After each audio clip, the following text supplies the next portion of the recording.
kita bahas ya terkait dengan guru Inpasi, karena mudah-mudahan di tahun 2025 ini memang sudah saatnya guru Inpasi diangkat jadi ASN. Nah, ini alasan kuat dan dasar hukumnya kenapa hal itu harus dilakukan.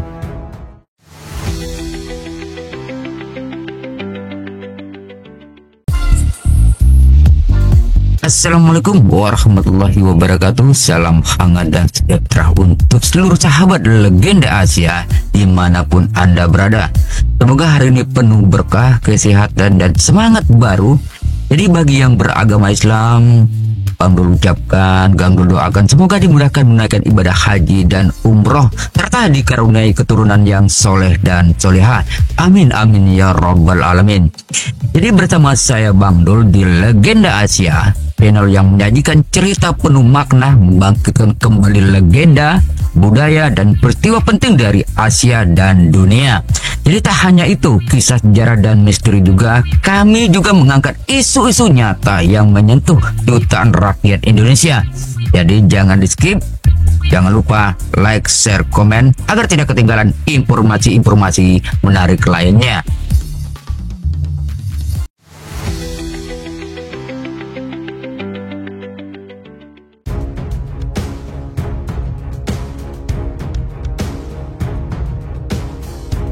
Baiklah sahabat-sahabat seperjuangan semuanya ya, kali ini Bang Dul di channelnya Legenda Asia, yang mana kita bahas ya terkait dengan guru Inpasi, karena mudah-mudahan di tahun 2025 ini memang sudah saatnya guru Inpasi diangkat jadi ASN. Nah, ini alasan kuat dan dasar hukumnya kenapa hal itu harus dilakukan. Nah, sebagaimana kita ketahui bersama ya sahabat seperjuangan semuanya, kali ini Bang Dul menyampaikan di channelnya Legenda Asia ini, jadi di balik kemajuan pendidikan nasional, jadi terdapat ribuan ya guru Inpasi, jadi para pendidik non PNS yang sudah disetarakan dalam hal kualifikasi dan tunjangan. Namun, ya lagi-lagi namun belum juga diangkat menjadi ASN. Padahal ya teman-teman seperjuangan semuanya, status mereka yang telah dinyatakan setara dengan PNS, ya kita garis bawahi ya, setara dengan PNS dalam hal kompetensi dan penghasilan. Lalu apakah tidak seharusnya mereka juga disetarakan secara status hukum menjadi ASN minimal lah P3K? Jadi bagaimana teman-teman semuanya? Nah, baiklah teman-teman semuanya, kita bahas dulu terkait dengan landasan hukum dan kebijakan yang relevan. Nah, di sini Bang Dul akan membahas di channelnya Legenda Asia ini, jadi beberapa regulasi dan kebijakan yang menjadi rujukan utama pengangkatan guru Inpasi adalah, dan yang pertama di sini Undang-Undang Nomor 5 Tahun 2014 tentang Aparatur Sipil Negara yang menegaskan dua jalur ASN, yaitu PNS dan P3K. Jadi terkait dengan undang-undang ini ya Bapak Ibu semuanya, yang berikutnya adalah Permen Pan RB nomor 20 tahun 2022 terkait tentang pengadaan P3K guru. Dan yang berikutnya adalah Peraturan Perundang-undangan nomor 11 tahun 2017. Jadi di sini, dan perubahan terakhirnya yang memberikan ruang, sekali lagi kita garis bawahi ya teman-teman semuanya, yang memberikan ruang penyesuaian jabatan guru non ASN menjadi ASN selama memenuhi kualifikasi. Jadi bahkan dalam surat edaran Menpan RB nomor B-M.SM.02.03 dan garing 2022, pemerintah membuka ruang afirmasi. Nah, ini di sini ruang afirmasi untuk guru honorer yang termasuk Inpasi. Lagi di sini teman-teman semuanya, Inpasi yang telah lama mengabdi dan memenuhi syarat. Jadi ada 3 landasan hukum ya teman-teman semuanya di sini. Yang pertama Undang-Undang Nomor 5 Tahun 2014, berikutnya Permen Pan RB Nomor 20 Tahun 2022 serta PP Nomor 11 Tahun 2017. Ini merupakan landasan hukum dan kebijakan yang relevan. Nah, timbul sebuah pertanyaan teman-teman semuanya. Kenapa guru InPassing layak diangkat jadi ASN di tahun 2025 ini? Nah, pertama telah disetarakan secara kompetensi. Jadi guru InPassing itu adalah mereka yang telah mengikuti proses penyetaraan melalui SK Dirjen GTK. Nah, ini yang pertama. Yang kedua, pengabdian mereka puluhan tahun. Wow, ini memang sudah pasti ya. Dimana kita ketahui di sini rata-rata guru InPassing telah mengabdi lebih dari 10 sampai 15 tahun di sekolah negeri maupun yang di sekolah swasta. Yang ketiga, beban kerja setara dengan ASN. Mereka memegang tanggung jawab penuh sebagai pendidik dan tenaga pengajar aktif. Jadi beban kerjanya itu setara dengan ASN.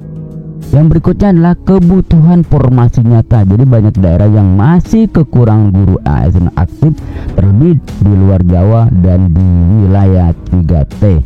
Nah, jadi ini kenapa nih mereka layak ya untuk diangkat jadi ASN di tahun 2025 ini. Seperti yang telah Bang Dur ungkapkan di sini melalui channel Legenda Asia ini, ada 4 poin telah disetarakan secara kompetensi, pengabdiannya puluhan tahun, beban kerjanya setara dengan ASN, dan kebutuhan formasi nyata. Nah, ini harapan kita terkait dengan pandangan pemerintah dan realitasnya di lapangan itu bagaimana. Jadi Kementerian Pendidikan, Kemenpan RB dan Kemendagri secara prinsip telah membuka peluang pengangkatan ASN jalur P3K secara masif sejak tahun 2021. Namun masih banyak guru InPassing yang tertinggal karena apa? Terganjal formasi, kebijakan daerah, ataupun belum terdaftar di Dapodik versi terbaru ataupun simpatika Kemenak. Jadi Kepala BKN bahkan sempat menyebut bahwa guru InPassing dan honorer yang memenuhi syarat akan menjadi prioritas dalam rekrutmen ASN di tahun 2025 ini. Jadi beliau Kepala BKN ini sempat menyebutkan hal tersebut. Jadi mengingat rencana besar reformasi birokrasi dan penghapusan tenaga honorer pada Desember 2024 yang lalu. Jadi sudah putus tidak boleh menerima tenaga honor lagi. Terkait dengan hal itu, jadi pandangan pemerintah dan realitas lapangannya seperti itu ya teman-teman semuanya. Nah, di sini Bang Dul melalui channelnya Legenda Asia ini, jadi udah pasti ya teman-teman semuanya, ada yang pro dan ada yang kontra di kalangan guru ataupun di masyarakat. Jadi kita bahas satu persatu ya teman-teman seperjuangan semuanya. Jadi pihak yang pro itu berargumen seperti ini menurut versi Bang Dul ya. Menurut versi Bang Dul di channel Legenda Asia ini, guru InPassing sudah menunjukkan kualitas kerja dan loyalitas. Dan berikutnya pemerintah hanya perlu mengafirmasi saja nih dan mengeksekusi pengangkatan tanpa proses seleksi yang rumit.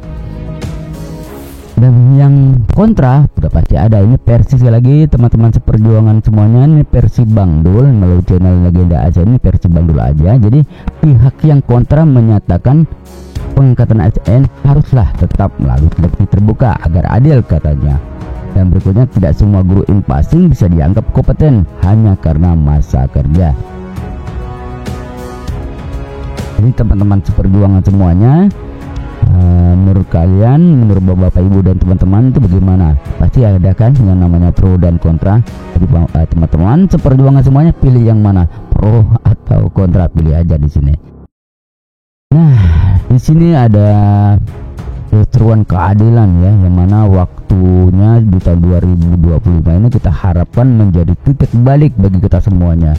Jadi jika pemerintah serius ingin mempercepat pemerataan pendidikan dan menyelesaikan masalah honorer, maka pengangkatan guru InPassing itu menjadi ASN pada tahun 2025 harus menjadi prioritas nasional. Nah, sekali lagi harus menjadi prioritas nasional. Jadi bukan hanya sebagai bentuk penghargaan saja, tapi juga maksud Bang Dul sebagai investasi jangka panjang untuk kualitas pendidikan Indonesia. Jadi ini seruan aja menurut Bang Dul ya, menurut versi Bang Dul melalui channel Legenda Asia ini. Jadi merupakan titik balik bagi khususnya guru-guru yang telah InPassing untuk bisa menjadi ASN di tahun 2025 ini. Itulah bapak ibu dan teman-teman seperjuangan semuanya, itu saja yang dapat Bang Bro sampaikan melalui channelnya Legenda Asia ini. Jadi memang kalau kita perhatikan atau kembalikan lagi refleksi yang kita uraikan tadi, jadi memang sudah saatnya memang guru invasing diangkat jadi ASN, dan dasar hukumnya juga sudah kuat, dan dari sisi pengalaman kerjanya juga sudah lumayan, bahkan sudah disetarakan ya, kayak pekerjaannya, kualifikasi dan tunjangannya sudah disetarakan sama seperti PNS. Baiklah bapak ibu dan teman-teman semuanya, itu aja yang dapat Bang Bro sampaikan melalui channelnya Legenda Asia ini. Mudah-mudahan informasi ini bermanfaat. Akhir kata, wabillahi taufiq wal hidayah. Wassalamualaikum warahmatullahi wabarakatuh. Sampai jumpa lagi di informasi selanjutnya.